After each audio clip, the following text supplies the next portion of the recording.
오늘 사도행전 6장 1절부터의 말씀은 사도행전 가운데, 특별히 우리 교회 가운데 아주 유명한 말씀입니다. 하나님의 교회에 이제 일꾼을 처음으로 세워가는 것을 우리들에게 보여줍니다. 교회에는 사실 문제가 있습니다. 이렇게 말씀드리면 무슨 교회가 그래도 세상보다 좋은데 라고 생각하시겠지만, 오늘 말씀을 보니까 초대교회, 아주 이상적이었던 교회, 그리고 무엇보다도 우리가 바랄 때 참 좋았다라고 생각했던 그 교회에 문제가 있었습니다. 교회가 하나님의 일을 하는 데 있어서 사람을 항상 생각하고 사람을 섬기는 일을 합니다.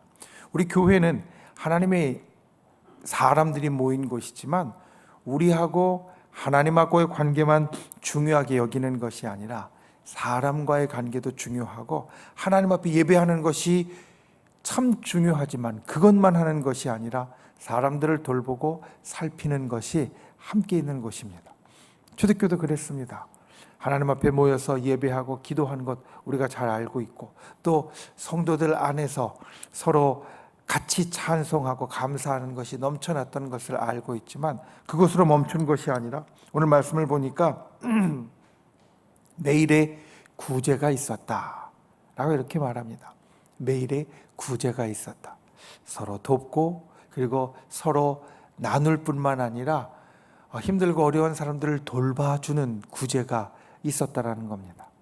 그런데 초대교회 성도들이 많아지니까, 사람들이 많아지니까 문제가 생깁니다. 매일매일 구제를 하는데 처음에 사람들이 적을 때에는 빠지지 않다가 사람들이 많아지니까 거기에서 빠지는 사람들이 생긴 겁니다. 우리도 그렇습니다. 한 10여 명, 20여 명 모여 있을 때는 얼굴 다 알고 형편 다 아니까, 이 사람은 이렇고 이 사람은 이러니까 우리가 해줘야 돼 라고 생각을 하고, 그리고 또 얼굴 보면서 다 직접 그것들을 나누어 주고 베풀어 줄 수 있으니까 빠지는 사람이 거의 없습니다. 그런데 사람이 많아지다 보면 그 가운데 좀 때로는 미처 생각하지 못한 사람이 생길 수도 있고, 또 하다 보면 정말 의도치 않게 건너뛰는 경우도 생길 수도 있습니다. 이것들을 그냥 잘 받아주면 좋겠지만, 사실 대부분은 잘 받아들였을 겁니다. 그런데 그 중에 일부가 왜 나는 빠져? 라는 그런 마음을 갖게 되었고, 이 구제에서 소외되는 사람들이 계속해서 나타나게 되어지니까 이 문제를 우리가 잘 해결해야 되겠다라는 것이 이 초대교회 안에 일어나게 됩니다. 그 해결책을 만들어가는 과정을 오늘 사도행전 6장 1절부터 7절까지 말씀은 우리들에게 보여줍니다. 7명의 일꾼을 세우고, 그리고 그들을 통하여서 이 문제를 해결해 가면서 오늘 우리가 함께 읽었던 7절 말씀을 보면 그 결과를 이렇게 이야기합니다. 하나님의 말씀이 점점 더 왕성하여 예루살렘에 있는 제자의 수가 더 심히 많아지고 허다한 제사장의 무리도 이 도에 들어왔다, 복종했다. 문제가 해결이 되고, 그리고 교회가 좀 이 시끌시끌했던 거에서 훨씬 더 힘있게 앞으로 나아갈 수 있는 변화가, 역사가 일어났다라는 겁니다. 도대체 사람들을 세워서 어떤 일이 있었기에 이와 같은 것이 나타났는가? 우리가 교회에서 신앙생활을 할 때, 특별히 오늘도 우리가 함께 모여서 기도하고 있습니다. 이스라엘 백성이 여리고성을 돌 때 결코 혼자 도는 것이 아닙니다.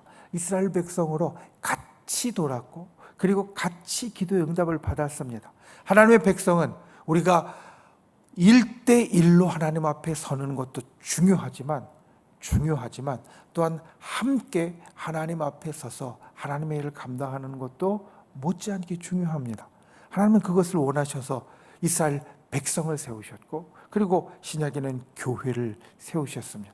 이스라엘 백성을 세우실 때 다 아브라함의 자손들만 사실 세웠던 것은 아닙니다. 출애굽에서 나올 때 출애굽기에 기록되어져 있는 것처럼 이스라엘 백성과 같이 노예 생활을 했던 다른 사람들도 같이 나왔고, 그리고 그 나온 사람들도 이스라엘 백성으로 인정이 되어서 하나님의 백성으로 같이 살아가게 되었다라는 것을 말하기 때문에 하나님의 백성은 함께 모여서 하나님의 일을 특별히 이 땅을 구원하고 이 땅 가운데 하나님의 역사를 일으키는 일을 같이 해가는, 그리고 그것을 하나님께서 원하시는 것을 우리가 볼 수 있습니다. 함께 모여서 기도할 때, 함께 모여서 하나님의 역사를 이룰 때, 함께 모여서 우리가 이 땅 가운데 하늘나라를 점점 더 넓혀갈 때 우리 가운데 무엇이 있어야 되는가? 오늘 말씀을 보면 첫 번째, 기도와 말씀이 더욱더 커져야 된다. 오늘 말씀 가운데 여러분, 이런 모든 문제들의 해결책을 만들어내면서 기준이 있습니다. 모든 문제들의 해결책을 만들면서 교회에는 기준이 있습니다. 4절 말씀을 보니까 이렇게 이야기합니다. 우리는 오로지 기도하는 일과 말씀 사역에 힘쓰리라. 당시에 예루살렘 교회를 이끌었던 사도들의 이야기입니다. 사도들이 이 문제를 해결해 가는데 그냥 사람들의 마음만 잘 다독여 주면 되고, 구제 있는 것만 빠지지 않으면 되고, 지금 있는 문제를 그냥 사람들이 불만 없게 해 가는데, 목표가 있었던 것이 아니라 어떤 목표가 있었느냐? 신앙이라는 것은, 교회라는 것은 기도하고 말씀에 집중되어야 하는데, 이것에 집중되지 못하니까 이 문제를 해결해야 되겠다. 그래서 다시 이 기도와 말씀에 집중할 수 있어야 되겠다. 불만이 있으면, 불평이 있으면, 다른 마음이 있으면 기도와 말씀에 집중하지 못합니다.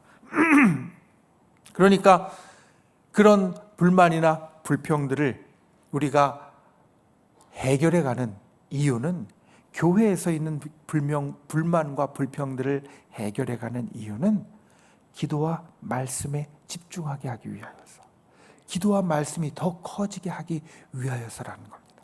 우리가 하나님의 일을 할 때 이것을 분명하게 기억해야 합니다. 다른 모든 일들 가운데 하나님의 일을 하는 이유, 가장 중요한 것, 가장 중심에 있고 가장 우리에게 기준으로서 첫 번째가 되어야 할 것은 기도와 말씀이 커져야 된다.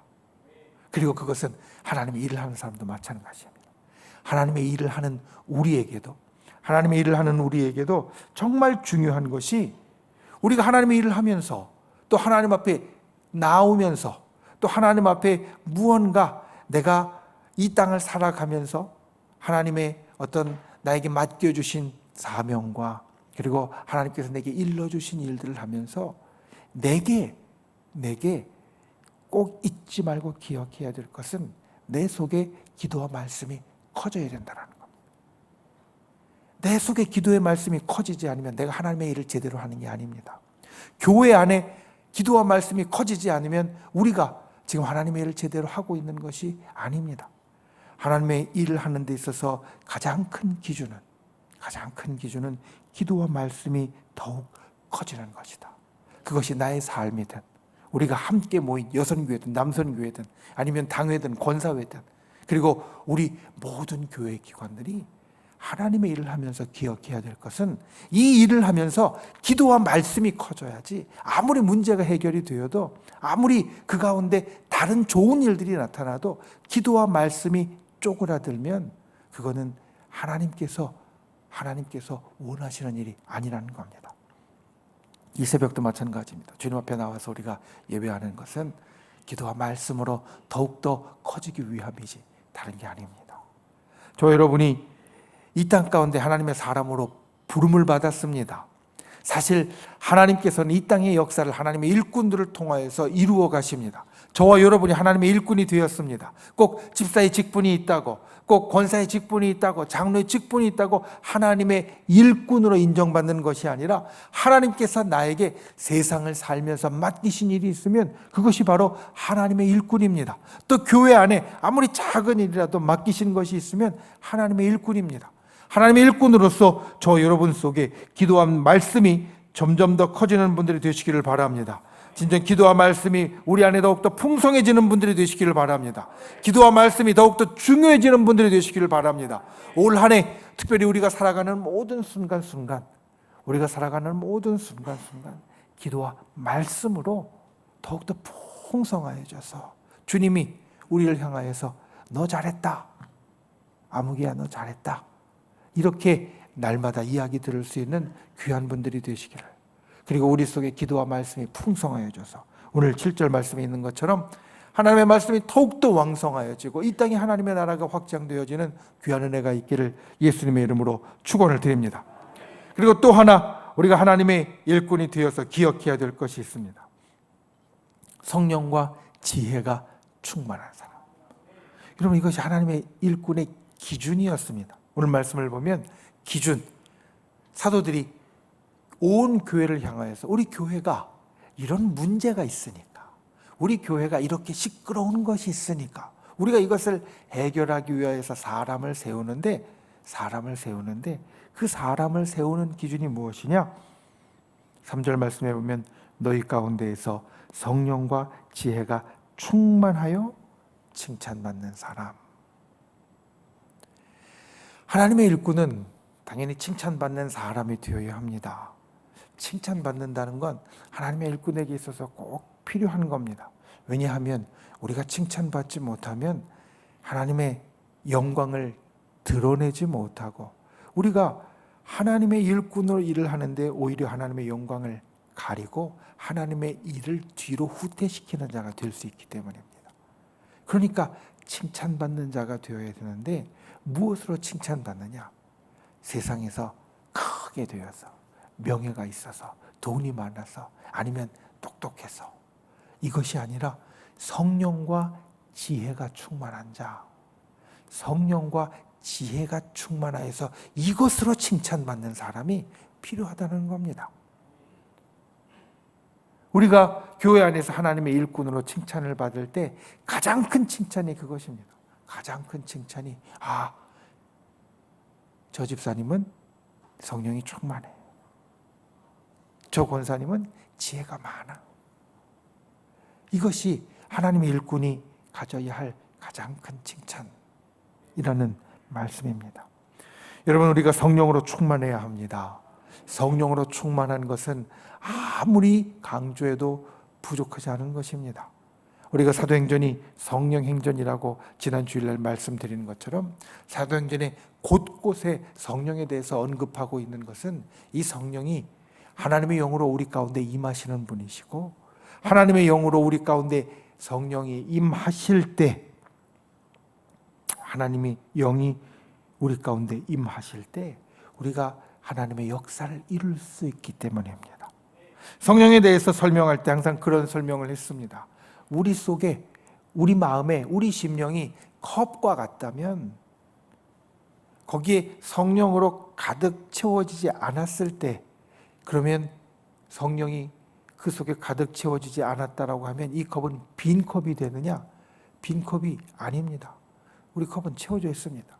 나로 채워져 있든지 세상으로 채워져 있습니다. 그러면 생각해 보십시오. 내 중심에 채워져 있는 것에 따라서 결과가 나오는데, 이 속에 파란 물이 채워져 있으면 그 파란 물이 닿는 곳마다 파란 족적을 남길 거고, 빨간 물이 채워져 있으면 빨간 족적을 남길 건데, 이 속에 성령으로 가득 채워져 있으면 내가 하는 일마다 하나님의 영인 성령의 결과들이 나올 것이고, 이 속에 내가 가득 채워져 있으면 내가 하는 결과가 나올 것이고, 이 속에 세상이 가득 차 있으면 아무리 교회라고 해도 세상의 결과가 나올 겁니다. 이 속에 채워져 있는 것 따라서 나오게 되어지니까. 그러니까 하나님의 사람은 하나님의 결과를 내려면, 하나님의 역사를 이루려면, 하나님의 흔적을 남기려면 이 속에 하나님의 영인 성령이 충만하여야지 다른 것으로 채워져서는 하나님의 결과를, 하나님의 역사를, 하나님의 흔적을 남길 수 없다는 겁니다. 지혜도 마찬가지입니다. 사실 오늘 이 말씀을 우리 수요 예배 때 같이 나누게 되니까 좀 더 깊이 있게, 이 새벽보다는 한 2배 이상 수요일 날 말씀 전하는 시간이 기니까 좀 더 깊이 있게 나누게 되겠지만, 지혜가 충만하여야 된다라는 이야기는 사실 우리에게 아주 중요한 하나님의 일꾼의 원칙을 일러줍니다. 우리 모두가 지혜가 충만하진 않습니다. 우리는 그걸 다 압니다. 인정하기 싫지만 저보다 훨씬 지혜가 뛰어난 분도 있고요, 저보다 조금 못한 분들도 있습니다. 다 우리가 그렇습니다. 그런데 지혜가 충만하여야 한다. 이 말씀은 그러니까 하나님의 일은 누구나 할 수 있지만 아무나 할 수 있는 것은 아니라는 겁니다. 초대교회 있는 사람들 가운데 아무나 7을 택한 것이 아니라 지혜 있는 사람 7을 택하였다는 것은 그 사람들 중에 누구나 하나님의 일꾼이 될 수는 있지만 그렇다고 아무나 하나님의 일꾼이 되는 것은 아니라는 겁니다. 우리가 하나님 앞에 갖고 있는 지혜들이 있습니다. 지혜들이 있습니다. 나는 이것을 잘하지만 저 집사람은 저것을 잘하고, 또 저 권사님은 그건 진짜 잘해라고 이야기하는 각각의 달란트들이 있고요, 내가 뛰어난 지혜들이 있습니다. 우리가 그 안에서 하나님의 일들을 감당해 갈 때 우리가 하나님의 역사를 이룰 수 있는 것이지, 내게 지혜가 없는데, 나는 밥을 잘 못 짓는데 내가 밥을 짓겠다고 계속 밥솥 붙잡고 다른 사람 못하게 하면 그 밥은 설익든지 탈 수밖에 없는 겁니다. 나는 반찬을 잘하면 반찬 잘하면 되는 거지, 내가 꼭 밥까지 하겠다고 할 필요는 없는 거거든요. 그런 식으로 하나님의 일꾼에게 지혜가 충만하다는 것은 그런 겁니다. 내가 모든 것을 다 해야 되는 것, 또 하나님의 일꾼이 아무나 다 되어지는 것이 아니라 하나님께서 우리들에게 주신 달란트와 지혜 안에서 그것이 되어져야 한다라는 말입니다. 저 여러분이 이와 같이 성령과 지혜가 충만한 분들이 되실 수 있기를 주님의 이름으로 축원을 드립니다. 진정 주님께서 우리들 가운데 하나님의 역사를 이루시고 하나님의 놀라운 일들을 만들어 가는데 크게 쓰임받는 분들이 되시기를 주님의 이름으로 축원을 드립니다. 말씀을 맺습니다. 하나님의 일꾼의 모습, 오늘 7 일꾼을 세움이라고 카릿에 뒤어져 있지만 전 말씀의 제목을 하나님의 일꾼의 모습이라고 정했습니다. 하나님의 일꾼의 모습, 첫 번째, 기도와 말씀이 커져가야 됩니다. 하나님의 일꾼이 나서면, 하나님의 일꾼이 있는 곳에는 기도와 말씀이 더 커져야 되고, 그리고 하나님의 일꾼이 나서면 자기 속에도 기도와 말씀이 커져야 됩니다. 우리가 여리고 기도회를 통하여서 그와 같은 은혜가 있기를 주님의 이름으로 축원을 드립니다. 우리 모두가 하나님의 일꾼이라고 말씀드렸습니다. 우리 모두가 기도와 말씀이 더욱더 풍성해지는 귀한 은혜가 있기를 예수님의 이름으로 축원을 드립니다. 그리고 성령과 지혜가 충만해야 됩니다. 특별히 성령이 충만해야 됩니다. 성령이 이 속에 가득 있어야 내 역사, 세상의 역사가 아니라 하나님의 영의 역사, 하늘나라의 역사가 이루어진다. 이것을 기억하여서 성령으로 충만하고, 그리고 하나님의 일들을 이루어가는 귀한 분들이 되시기를 예수님의 이름으로 축원을 드립니다.